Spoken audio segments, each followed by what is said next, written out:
Welcome to metro TV. ముందుగా bulletin లో headlines చూద్దాం. శాంతి భద్రతలపై నేడు సీఎం చంద్రబాబు సమీక్ష. హాజరు కానున్న డీజీపీ, ఉన్నతాధికారులు. నేరాల కట్టడిపై సమీక్ష.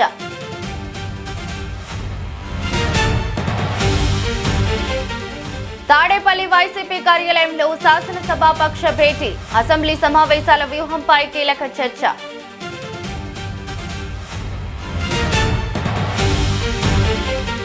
ఎల్బీ నగర్ పోలీస్ స్టేషన్ లో కానిస్టేబుల్ ఆత్మహత్య. పోలీస్ స్టేషన్ లోనే కానిస్టేబుల్ బలవన్ మరణం.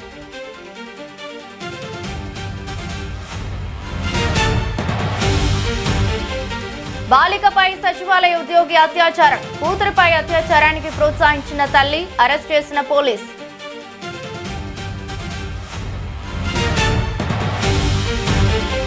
శంషాబాద్ ఎయిర్పోర్టుకు హై అలర్ట్. 15 ఆగస్టు సందర్భంగా ఈ నెల 31 వరకు అలర్ట్. విస్తృతంగా తనిఖీలు.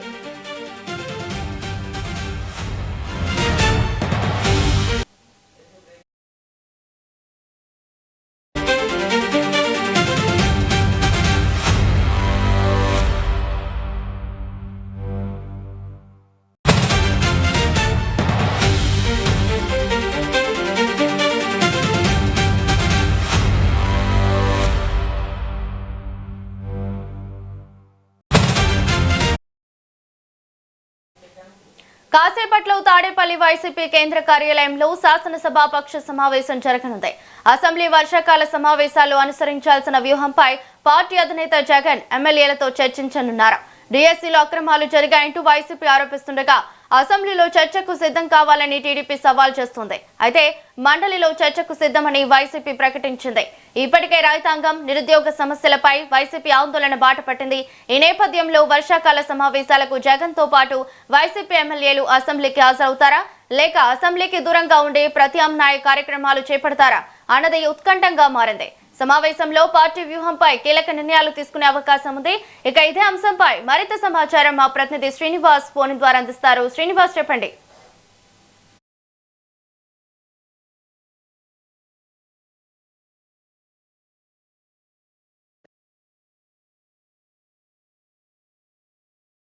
శ్రీనివాస్, చెప్పండి.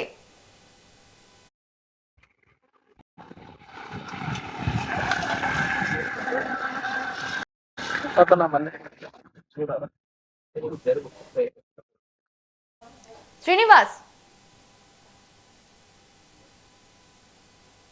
రావళి ఈరోజు వైఎస్ఆర్సీపీ అధినేత జగన్మోహన్ రెడ్డి అధ్యక్షతన వైఎస్ఆర్సీపీ శాసనసభాపక్ష సమావేశం జరగనున్నది. తాడేపల్లి క్యాంపు కార్యాలయంలో నిర్వహించడానికి రానున్న అసెంబ్లీ సమావేశాలకు సంబంధించి వైసీపీ స్టాండ్ ఏ విధంగా ఉంటుంది ఏందనేది తెలిపే అవకాశం ఉంది. ముఖ్యంగా చూస్తే అసెంబ్లీలో ఎమ్మెల్యేలు హాజరవుతారా లేదా అనే క్లారిటీ రాకపోయినా మండలిలో తప్పనిసరిగా డిఎస్సీ విషయము, రైతులకు సంబంధించినటువంటి అన్నిటి విషయంపై కూడా ఆ అసెంబ్లీలో మండలిలో ప్రభుత్వాన్ని ఇరకాటం పెట్టే విధంగా మాట్లాడాలంటూ కూడా చెబుతున్నటువంటి పరిస్థితి. ముఖ్యంగా చూస్తే వైసీపీ కేంద్ర కార్యాలయంలో జరిగినటువంటి శాసనసభ పక్షంలో వైఎస్ఆర్సీపీ అధినేత జగన్మోహన్ రెడ్డి ఈరోజు ఎమ్మెల్యేలకు ఎమ్మెల్సీలకు రానున్న అసెంబ్లీ సమావేశాల్లో వ్యూహాలకు సిద్ధం చేయటము, అలానే చర్చకు సిద్ధం కావాలంటూ కూడా చేస్తున్నటువంటి పరిస్థితి. మండలి డిఎస్సీపై పట్టుబట్టాలి, డిఎస్సీపై ఆధిపత్యం సాధించాలి, రాష్ట్రంలో రైతాంగము, నిరుద్యోగ సమస్యలపై ఆందోళన చేయాలి, అలానే డిఎస్సీపై మంత్రి లోకేష్ రాజీనామాపై వైసీపీ చేస్తున్న ఆందోళన కూడా మండలి వేదికగా వినిపించాలనే విధంగా కూడా సిద్ధం కావడం జరిగింది. అలానే అసెంబ్లీకి దూరంగా ఉంటే తదుపరి కార్యాచరణ ఎలా ఉండాలి ఏంటి అనే విషయంపై కూడా ఈరోజు వైఎస్ఆర్సీపీ పార్టీ ఎమ్మెల్యే ఎమ్మెల్సీలకు కూడా జగన్మోహన్ రెడ్డి దిశానిర్దేశం చేయనున్నారు. ముఖ్యంగా చూసినట్లయితే కనుక ఈ రోజు జరిగినటువంటి కీలక భేటీలోనే వైఎస్ఆర్సీపీ యొక్క స్టాండ్, వైఎస్ఆర్సీపీ యొక్క విధానాలు తెలియపరిచే అవకాశం కూడా ఉంది. ఈ రోజు అసలు ఉన్న అసెంబ్లీ సమావేశాలకు ఎమ్మెల్యేలు హాజరవుతారా, హాజరు కాందు కూడా క్లారిటీ వచ్చే అవకాశం ఉంది. మండలిలో అయితే కనుక తప్పనిసరిగా చర్చకు పట్టుకు సిద్ధంగా ఉండాలి, రైతాంగం సమస్యలపైన, నిరుద్యోగ సమస్యలపైన కూడా మాట్లాడాలి అని చెప్పే విధంగా కూడా చెబుతున్నటువంటి పరిస్థితి. అయితే ఎటువంటి దిశ నిర్దేశం చేస్తారో అనేది కూడా వేచి చూడాల్సిన పరిస్థితి అయితే కనుక ఉంది. థాంక్యూ శ్రీనివాస్.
తెలంగాణ ప్రభుత్వ తీరుపై బాన్సువాడ ఎమ్మెల్యే పోచారం శ్రీనివాసరెడ్డి అసహనం వ్యక్తం చేసినట్లు వచ్చిన వ్యాఖ్యలు రాజకీయంగా చర్చనీయాంశంగా మారాయి.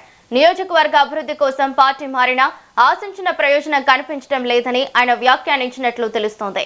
పెండింగ్ బిల్లుల పరిష్కారం కోసం మంత్రులను కోరుతున్నా పట్టించుకోవటం లేదంటూ అసంతృప్తి వ్యక్తం చేసినట్లు సమాచారం. గత కేసీఆర్ ప్రభుత్వ హయాంలోనే బాన్సువాడలో అభివృద్ధి జరిగిందన్న పోచారం వ్యాఖ్యలు ఇప్పుడు మరింత ప్రాధాన్యం సంతరించుకున్నాయి. అధికార పార్టీ ఎమ్మెల్యేగా ఉన్న పోచారం నుంచి ఇలాంటి వ్యాఖ్యలు రావడంతో రాజకీయ వర్గాల్లో చర్చ మొదలైంది. అసలు పోచారం వ్యాఖ్యల అంతర్యం ఏంటి? ప్రభుత్వంపై అసంతృప్తితోనే ఈ వ్యాఖ్యలు చేశారా? భవిష్యత్తులో ఆయన రాజకీయంగా ఎలాంటి నిర్ణయం తీసుకోబోతున్నారో అన్నదే ఆసక్తికరంగా మారింది. ఇక ఇదే అంశంపై మరింత సమాచారం మా బ్యూరో చీఫ్ శేఖర్ ఫోన్ ద్వారా అందిస్తారు. శేఖర్, చెప్పండి. రవలి బాన్సువాడ ఎమ్మెల్యే పోచారం శ్రీనివాసరెడ్డి వ్యాఖ్యలు సంచలనం వ్యాఖ్యలు చేశారు. తనకి నిన్న బిర్కునూరులో కాంగ్రెస్ కార్యకర్తల సమావేశంలో Pocharam Srinivasa Reddy Banswada MLA BRS party తరఫున గెలిచిన ఎమ్మెల్యే, తను బీఆర్ఎస్ పార్టీపై గెలిచి కాంగ్రెస్ పార్టీలోకి వెళ్లారు. అయితే నిన్న సంచలన వ్యాఖ్యలు చేశారని చెప్పుకోవచ్చు. ఇది రాష్ట్ర వ్యాప్తంగా రాజకీయాల్లో అటు ప్రభుత్వంలో అధికార పార్టీ కాంగ్రెస్ లో చర్చనీయాంశంగా మారింది తన వ్యాఖ్యలు. గత ప్రభుత్వం కేసీఆర్ చేసిన అభివృద్ధి బెటర్ గా ఉంది. ఎందుకనంటే 100 కోట్ల నిధుల కోసం ఏదైతే తన నియోజకవర్గం బాన్సువాడ అభివృద్ధి కోసమే నేను కాంగ్రెస్ పార్టీకి వెళ్ళాను. స్వయంగా రాష్ట్ర ముఖ్యమంత్రి సీఎం రేవంత్ రెడ్డి ఫోన్ మాట్లాడి నా ఇంటికి టిఫిన్కి వస్తా అంటే రమ్మన్నాను. ఆ సందర్భంగా వాళ్ళు ఏమేం కావాలి అని అడిగినప్పుడు కూడా నియోజకవర్గ అభివృద్ధి కోసమే, కొన్ని పెండింగ్ బిల్లుల కోసమే, ఒక 100 కోట్ల పెండింగ్ బిల్లులు ఉన్నాయి అని చెప్పేసి ఈ సందర్భంగా చర్చకు వచ్చింది. ఆ 100 కోట్లని ఒక 6 మాసాల్లో నేను ఇస్తాను అని సీఎం రేవంత్ రెడ్డి హామీ ఇచ్చిన మాట నేపథ్యంలోనే నేను పార్టీ మారాల్సి వచ్చింది అంటూ కొన్ని వ్యాఖ్యలు చేశారు. అది కూడా కాంగ్రెస్ పార్టీ జెండా, కాంగ్రెస్ పార్టీ కండువ కప్పుకోలేదు, జాతీయ జెండా కప్పుకున్నాను ఆ సందర్భంగా అంటూ కూడా పోచారం కొన్ని వ్యాఖ్యలు చేశారు. అంతేకాకుండా ఇప్పటి వరకు ఒప్పుకున్న ఆ 100 కోట్లు నియోజకవర్గానికి సంబంధించిన అభివృద్ధి పనుల కోసం పెండింగ్ బిల్లుల అంశాలపైన 100 కోట్లు ఇస్తామని ఒప్పుకొని 30 కోట్ల వరకే ఇప్పటి వరకు ఇచ్చారు. దానికి సంబంధించి మంత్రులు బట్టి విక్రమార్క కావచ్చు, పొంగులేటి శ్రీనివాసరెడ్డి కావచ్చు, వేం నరేందర్ రెడ్డి ఎవరు కూడా నేను ఫోన్ చేసినా ఎవరు స్పందిస్తలేరు, నా ఫోన్లు ఎత్తడం లేదు. ఇదే విషయం పైన గతంలో కూడా ఒకసారి ముఖ్యమంత్రి రేవంత్ రెడ్డి దృష్టికి తీసుకెళ్తే మంత్రులకు చెప్పారు చూసుకోండి అని. కానీ ఇప్పటి వరకు వాళ్ళు ఫోన్లు ఎత్తలేరు, కనీసం ఎవరు నా ఫోన్ కు రెస్పాండ్ అవుతలేరు అంటూ పోచారం కొన్ని వ్యాఖ్యలు చేశారు. అంతేకాకుండా బాన్సువాడని అభివృద్ధి చేసింది మాజీ ముఖ్యమంత్రి కేసీఆర్ హయాంలోనే. బాన్సువాడని అద్భుతంగా అభివృద్ధి చేసుకోగలిగాను.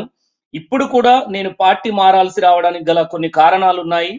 ప్రధానంగా నేను పార్టీ మారడానికి పెండింగ్ బిల్లుల పరిష్కారంపై, రావాల్సిన పెండింగ్ బిల్లులు ఏదైతే 100 కోట్లు అన్ని ఎక్కడెక్కడ అభివృద్ధి పనులు ఆగిపోయాయి, ఈ ఆగిపోయిన అభివృద్ధి పనుల్ని ముందుకు తీసుకెళ్లడం కోసమే నేను పార్టీ మారాను తప్ప నేను అమ్ముడు పోలేదు ఏ డబ్బులకు.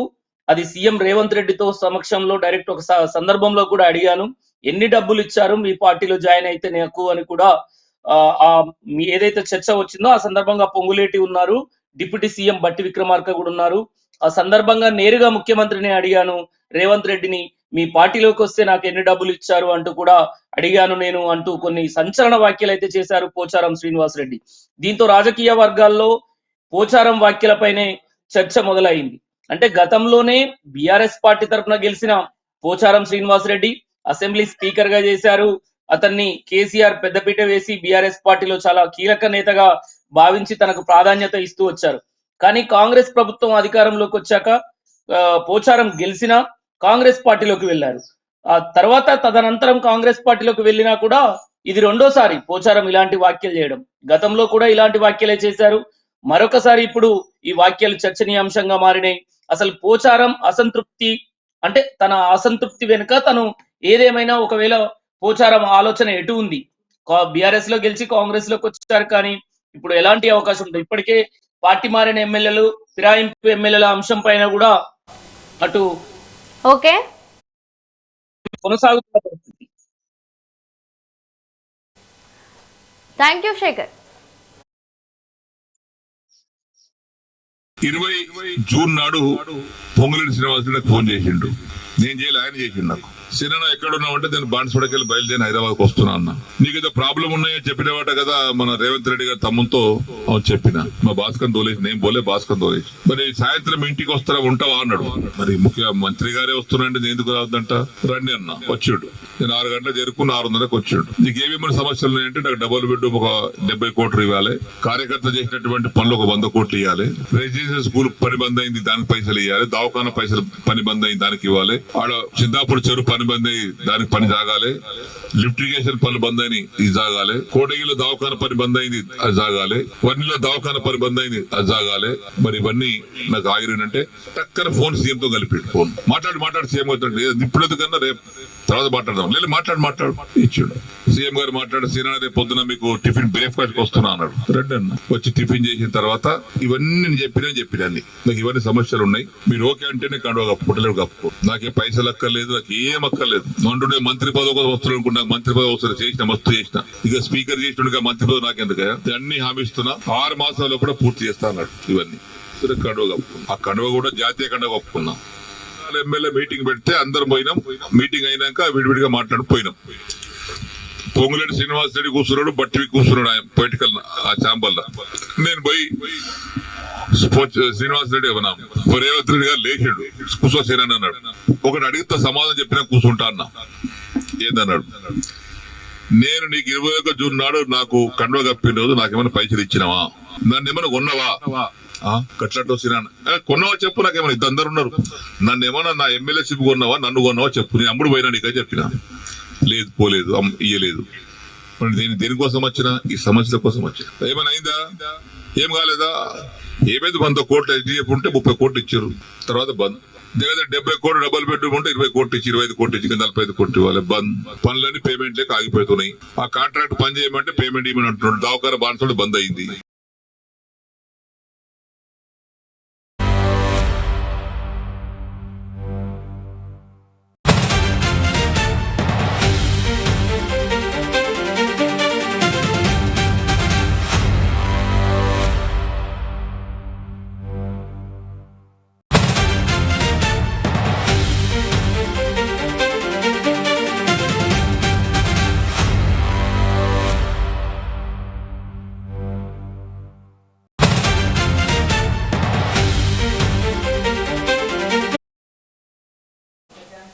ఆంధ్రప్రదేశ్లో జూనియర్ డాక్టర్లు ఆందోళన బాట పట్టారు. పెండింగ్ లో ఉన్న స్టైఫండ్ పెంపు, ప్రభుత్వ ఆసుపత్రుల్లో మెరుగైన వసతులు కల్పించాలంటూ జూడాలు నిరసనలు చేస్తున్నారు. తమ డిమాండ్లపై ప్రభుత్వం స్పందించేందుకు ఈ నెల 15వ తేదీ వరకు డెడ్ లైన్ విధించారు.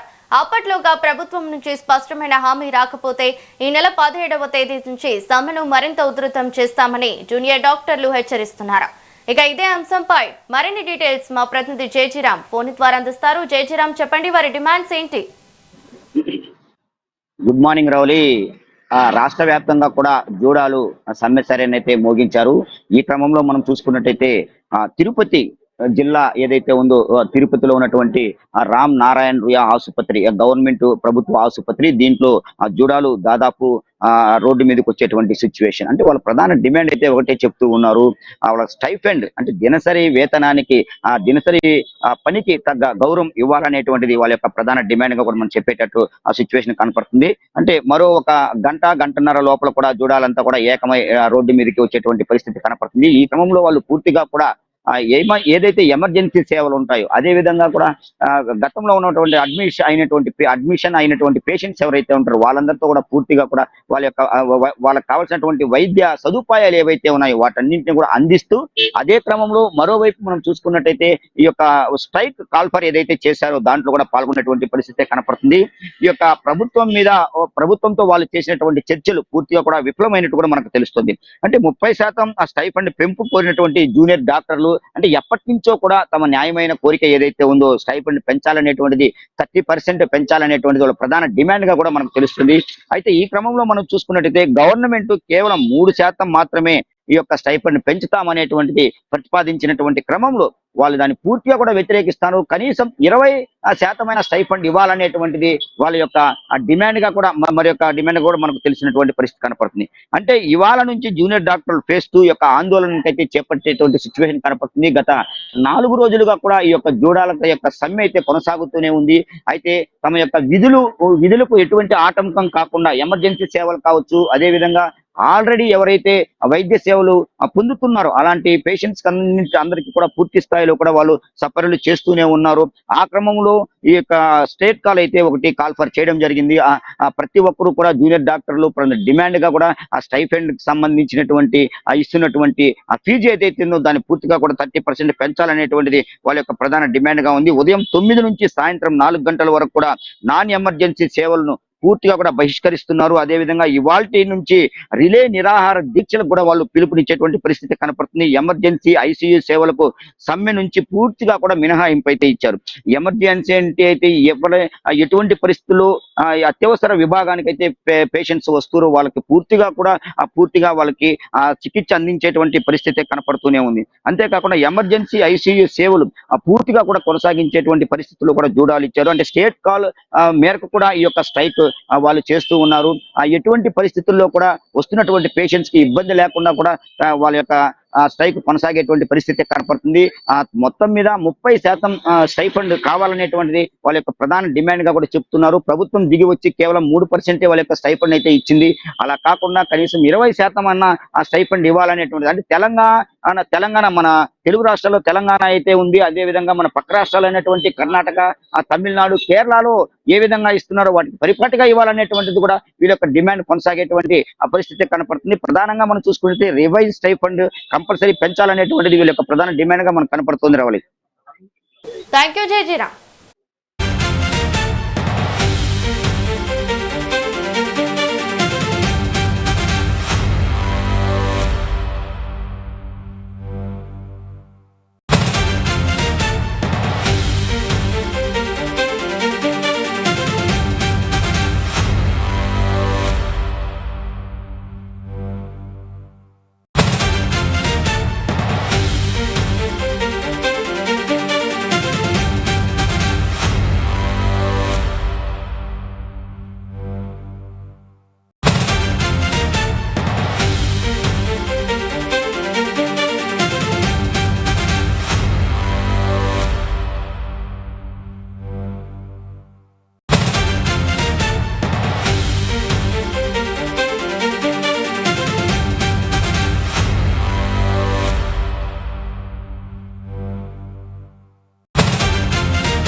పంజాగుట్ట శ్మశాన వాటికలో పసికందు మృతదేహం మాయం కేసులో దర్యాప్తును బంజారాహిల్స్ పోలీసులు ముమ్మరం చేశారు. ఘటనా స్థలంలో ఆధారాలను క్లూస్ టీంతో వారు సేకరించారు. శిశువు మృతదేహం పూడ్చిన ప్రదేశంలో వస్త్రం, చిన్న కాళ్లు, మాంసపు ముద్దలను ఈ సందర్భంగా క్లూస్ టీం గుర్తించింది. వాటిని DNA పరీక్షలకు పోలీసులు పంపారు. రెండో పసికందు అంత్యక్రియలు నిర్వహించిన తర్వాత ఈ వ్యవహారంపై బంజారాహిల్స్ పోలీసులకు ఫిర్యాదు చేశారు. దీంతో కేసు నమోదు చేసిన పోలీసులు దర్యాప్తు చేపట్టారు. ఈ సందర్భంగా శ్మశాన వాటిక కాపరులను పోలీసులు అదుపులోకి తీసుకుని విచారిస్తున్నారు. ఇక ఇదే అంశంపై పూర్తి సమాచారం మా ప్రతినిధి శివ ఫోన్ ద్వారా అందిస్తారు. శివ, చెప్పండి. మనం చూసినట్లయితే తెలంగాణ మొత్తాన్ని కూడా కలకలం రేపుతున్న ఈ యొక్క పంజాగుట్ట శ్మశాన వాటికల్లో 6 నెలలకే జన్మించిన శిశువుల యొక్క ఏదైతే బాడీస్ మిస్ అయ్యాయో ఇవైతే ఇలా కలకలం అయితే రేపుతోంది. అయితే దీనికి గాను మనం చూసినట్టయితే పోలీసులు అయితే దర్యాప్తు అయితే చేపట్టారు. ఆల్రెడీ ఆ యొక్క కాటి కాపర్లు ఎవరైతే ఉన్నారో ఇటు జగన్, ఇంకా జోసెఫ్ మరియు ఇంకా ఇద్దరిని కూడా పోలీసులు అయితే ఆల్రెడీ విచారిస్తున్నట్టు కూడా మనకు తెలుస్తుంది. అయితే పోలీసులు ఆల్రెడీ కూడా చాలా కోణాల్లో విచారిస్తున్నారు. ఎందుకంటే ఈ రోజు ఆల్రెడీ ఇది ఒక అమావాస్య కాగా ఈ యొక్క ఆషాఢ మాసంలో ముఖ్యమైన అమావాస్య కాబట్టి దీన్ని ఏమైనా రుద్ర పూజల కోసం ఏమైనా వీళ్ళు ఏమైనా బాడీని తీసుకెళ్లారా, లేకపోతే ఏదైనా ఒక అనాటమీ కోసం ఏదైనా ఒక హాస్పిటల్కి ఏమైనా అమ్ముకున్నారనే కోణంలో కూడా పోలీసులు అయితే దర్యాప్తు అయితే చేస్తూనే ఉన్నారు. ఆ తర్వాత ఇటు మనం చూసినట్లయితే కూడా చెప్పండి శివ. నిన్న సాయంత్రం కూడా ఆ యొక్క ఎవరైతే ఆ శిశువుకు సంబంధించిన బంధువులు మరియు వారి తల్లిదండ్రులను కూడా పోలీసు వారైతే ఆ చర్చకైతే రమ్మడం అయితే జరిగింది. నిన్న సుమారు సాయంత్రం 7 నుంచి 8 గంటల సమయంలో. సో మనకైతే మరిన్ని వివరాలు అయితే కొన్ని గంటల్లోనే రాబోతున్నాయి. ఎందుకంటే వారిని ఏ విధంగా విచారించారు, ఎవరైతే ఆ జగన్ జోసెఫ్ ఉన్నారో వారిని పోలీసులు ఏ కోణాల్లో విచారించారు, వారి సైడ్ నుంచి ఎటువంటి సమాధానాలు వచ్చాయనే అంశాలు కూడా మనకైతే కాసేపటి తెలియనున్నాయి రవలి. శివ, మనం చూసుకున్నట్లయితే అక్కడ అవయవాలు దొరికాయని పోలీసులు చెప్తున్నారు. మరి జంతువు ఏమైనా తీసుకెళ్లి ఉండొచ్చని అనుమానిస్తున్నారా? జంతువు తీసుకెళ్లే అవకాశం అయితే లేదు రవాలి. ఎందుకంటే ఒకవేళ జంతువు కనుక తీసుకెళ్లి ఉంటే, కుక్క కానీ వేరేటువంటి జంతువు ఏమైనా తీసుకెళ్లి ఉంటే అది అక్కడ తవ్వుతుంటుంది అనమాట. ఆ తవ్వినప్పుడు అదంతా చిల్లా చెదరం చేసి అది మనకు ఆ సిచ్యువేషన్ అంతా సీన్ క్లియర్ గా అర్థమవుతుంది. కాకపోతే ఇక్కడ మనం ఆ విజువల్స్ లో కనుక మనం చూసుకున్నట్లయితే అక్కడ క్లియర్ గా ఒక పారతో గడ్డపారతో దాన్ని తువ్వి ఆ శిశువునికి సంబంధించిన కాటను ఆ బట్టలని పక్కన పడేసి ఆ బేబీని మాత్రమే తీసుకున్నట్టు మనకైతే అక్కడ క్లియర్ గా ఒక స్పాట్ అయితే స్పష్టంగా మనకు కనిపిస్తుంది. దీనిగానైతే పోలీసులు ఇంకా దర్యాప్తు చూస్తున్నారు. అయితే ఒక చిన్న లీక్ ఒకటి ఏమొచ్చిందంటే ఆ యొక్క సంబంధించిన సీసీటీవీ అయితే పనిచేయట్లేదు. కానీ అందులో ఏదో ఒక సీసీటీవీలో ఒక మూలకి ఒక పర్సన్ అయితే ఒక బ్యాగ్ లాంటిది పట్టుకొని వెళ్తున్నట్టు కూడా మనకైతే ఒక చిన్న ఇన్ఫర్మేషన్ ఉంది. సో దాని గురించి అయితే పోలీసులు అయితే ఇంకా అఫీషియల్ గా అయితే ఏం చెప్పలేదు. కానీ మనం అయితే ఇంకొంచెం వేచి ఉండాల్సి ఉంటుంది దీనికి సంబంధించిన మరింత సమాచారం అయితే రాబట్టడానికి. శివ, మరైతే శ్మశాన వాటిక కాటి కాపర్లను అదుపులోకి తీసుకున్నారు మరి పోలీసులు. వారి నుంచి ఎలాంటి వివరణ వస్తుంది? కాటి కాపర్లను అయితే నలుగురిని అయితే పోలీసులు అయితే దర్యాప్తు భాగంగా అయితే విచారణకి అయితే వాళ్ళైతే బందరల్ పిఎస్ కి అయితే తీసుకెళ్లగా వారి యొక్క మాటలు ఏంటంటే ఆ రోజు 9వ తారీఖు రోజు ఎవరైతే మొదటి పాపను ఖననం చేయడానికి వచ్చారో ఆ రోజు మేమైతే లేము, ఆ రోజు బోనాల పండుగ కావడంతో మా యొక్క చుట్టాల ఇంటికి వెళ్ళామని వారి మాటల్లో అయితే చెప్తున్నారు. Thank you.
శ్రీకాకుళం జిల్లాలో యాక్సిడెంట్ కేసుల చుట్టూ రాజకీయం హాట్ టాపిక్ గా మారింది.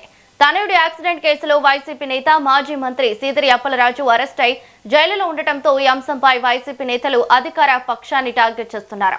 గతేడాది జరిగిన యాక్సిడెంట్ కేసును ప్రస్తావిస్తూ పాతపట్నం ఎమ్మెల్యే గోవిందరావుపై వైసీపీ విమర్శలు గుప్పిస్తోంది. అధికార పార్టీ ఎమ్మెల్యేకు ఒక న్యాయం, ప్రతిపక్ష పార్టీ నేతకు మరో న్యాయం అంటూ వైసీపీ ప్రశ్నిస్తోంది. ఇక ఈ నేపథ్యంలో వైసీపీ ఆరోపణలపై పాతపట్నం ఎమ్మెల్యే గోవిందరావు ఎలా స్పందిస్తారన్నది ఆసక్తికరంగా మారింది.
చెందిన వారు ఇక శ్రీకాకుళం జిల్లాలో యాక్సిడెంట్ కేసుల చుట్టూ కూడా రాజకీయం హాట్ టాపిక్ గా మారుతోంది. తనయుడి యాక్సిడెంట్ కేసులో వైసీపీ నేత మాజీ మంత్రి సీదిరి అప్పలరాజు అరెస్ట్ అయి జైల్లో ఉండటంతో ఈ అంశంపై వైసీపీ నేతలు అధికార పక్షాన్ని టార్గెట్ చేస్తున్నారు.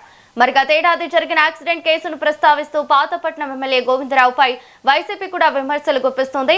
అధికార పార్టీ ఎమ్మెల్యేకు ఒక న్యాయం, ప్రతిపక్ష పార్టీ నేతకు మరో న్యాయం అంటూ వైసీపీ ప్రశ్నిస్తుంది. మరి ఇదే అంశంపై పూర్తి డీటెయిల్స్ మా ప్రతినిధి ఈశ్వర్ అందిస్తారు. ఈశ్వర్, చెప్పండి. ఈ నేపథ్యంలో వైఎస్ఆర్సీపీ నేత మాజీ కుమార్ అందించిన రాజకీయాల్లో పెద్ద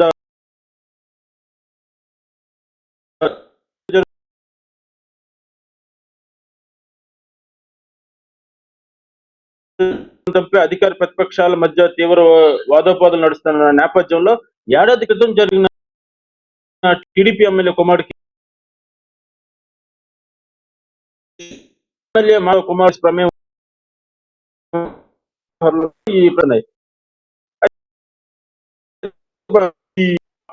కొన్న ఘటనలో అప్పట్లో చేపల భోగిమరిద్దరు గాయాలు పడ్డారని, అయితే ఈ కేసులో ఎమ్మెల్యే కొడుకు సాయి గణేష్ ను తప్పించి మళ్ళీ రాజేష్ ను డ్రైవర్ గా చూపించారని ఆ బాధితులు కూడా ఆరోపించారు. అయితే అప్పట్లోని పాతపట్నం ఎమ్మెల్యే బాధిత కుటుంబాలతో జరిపిన చర్చలు, వీడియోలు, ఆయన అన్యులు చేసుకున్న ఒప్పందాలు కూడా బయటకు రావడంతో ఇప్పుడు ఈ అధికార ప్రతిపక్షాల మధ్య విమర్శలు తీవ్ర స్థాయికి చేరుకున్నాయి.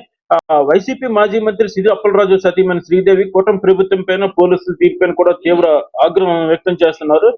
సాధారణ రోడ్డు ప్రమాదాలను కూడా ప్రస్తుత ప్రభుత్వం రాజకీయ కక్ష సాధింపు చర్యల్లో భాగంగా హత్యానేరంగా మారుస్తుందని ఆమె ఆరోపిస్తున్నారు.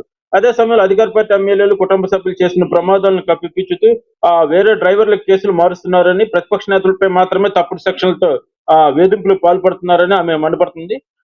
చట్టం ముందు అందరూ సమానులు అంటున్న అధికార పార్టీ నేతలకు ఒక న్యాయము, వైసీపీ శ్రేణులకు మరో న్యాయం అంటూ ఆమె ప్రభుత్వాన్ని నిలదీస్తున్నారు. థాంక్యూ ఈశ్వర్.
ఇక Hyderabad LB Nagar police station లో కానిస్టేబుల్ ఆత్మహత్య ఘటన కలకలం రేపింది.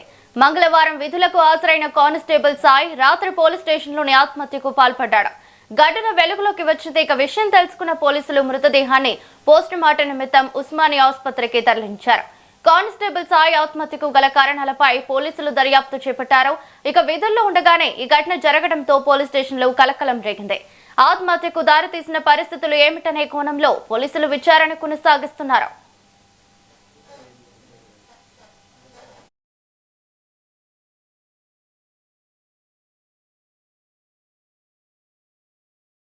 సిన్సియారిటీ ఉద్యోగస్తుడు, ఎవ్వరు జోలికి కానీ ఎట్లాంటి పోయే వ్యక్తి కాదు.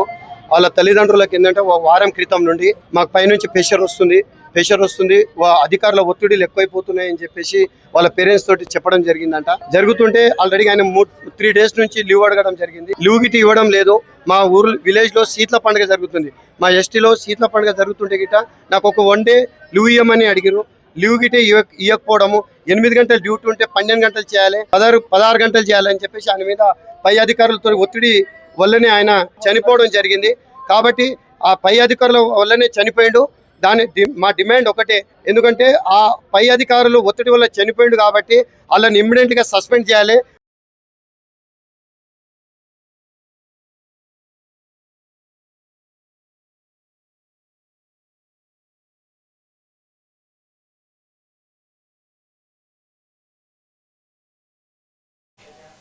ఇవి bulletin updates. Keep watching metro TV.